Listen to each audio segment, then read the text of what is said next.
Hello বন্ধুরা, welcome back to my channel Umiz lifestyle. তোমরা কেমন আছো? আশা করছি তোমরা সবাই খুব ভালো আছো। আজকে আমি যাব আমার নিজের বাড়ি। হ্যাঁ, বাবার বাড়ি কথাটা না আমার ঠিক ভালো লাগে না। তো চলো, রাস্তায় যেতে যেতে তোমাদের সঙ্গে অনেকগুলো গল্প করব, আর তোমরা দেখতে পাবে আজকে আমি কি করেছি। সো স্কিপ না করে ভিডিওটা পুরোটা দেখো। তো চলো, আমি চলে এসেছি কল্যাণী স্টেশনে। এবার এখান থেকে যাব রিষড়ার উদ্দেশ্যে। আর আজকে যাওয়ার কারণটা তোমাদের বলি। আজ হলো আমার ভাইপোর দোকানের পুজো। ও নতুন বাইকের দোকান খুলেছে, যেখানে বিভিন্ন রকমের অ্যাক্সেসরিজ পাওয়া যায়। তো চলো, আমি রিষড়া ঘাটে পৌঁছে গেছি, গিয়ে তোমাদেরকে দোকানটা দেখাচ্ছি। রিষড়ায় চলে এসেছি, আর এই যে পিছনে দেখতে পাচ্ছ, এটা হচ্ছে আমাদের দোকান। আমাদের দোকানে কি পাওয়া যায় চলো তোমাদের দেখাই। আমাদের দোকানে বাইক আর স্কুটির বিভিন্ন ধরনের অ্যাক্সেসরিজ তোমরা পেয়ে যাবে রিজনেবল প্রাইসে।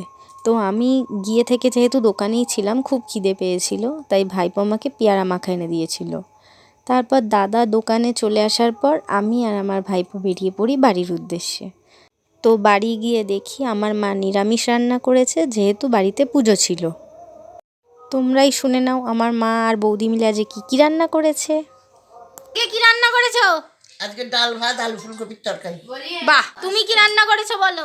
ডাল করেছি, আলু ভাজা আর বেগুন ভাজা, ফুলকপি আলুর তরকারি। বাহ, আজকে মা আর বৌদি দুজনেরই আমি সেবা পাবো, বিশাল ব্যাপার আমার। খেতে বসে আমরা এতই হাসাহাসি করছিলাম যে ওই ভয়েসটা দেওয়ার মতন ছিল না। তো খাওয়া দাওয়া করে একটু রেস্ট নিয়েছিলাম। তো ঘুম থেকে উঠে তারপর আমি কি করেছিলাম এটা তোমরা এবার দেখো। আমরা কি গসিপ কুইন, আমরা এরমই থাকবো। এবার আমরা বেরিয়ে গেছিলাম মন্দিরের উদ্দেশ্যে, যেখানে আমরা পুজো দেব। আমরা কোথায় এসেছি? আমরা সিদ্ধেশ্বরী কালী মন্দিরে এসেছি। এটা কোথায়? এটা রিষড়াতে। মাকে দেখাই। হ্যাঁ। পুজো দেওয়ার পর ভাইপোর দোকানে ঠাকুর প্রতিষ্ঠা হয়ে গেল।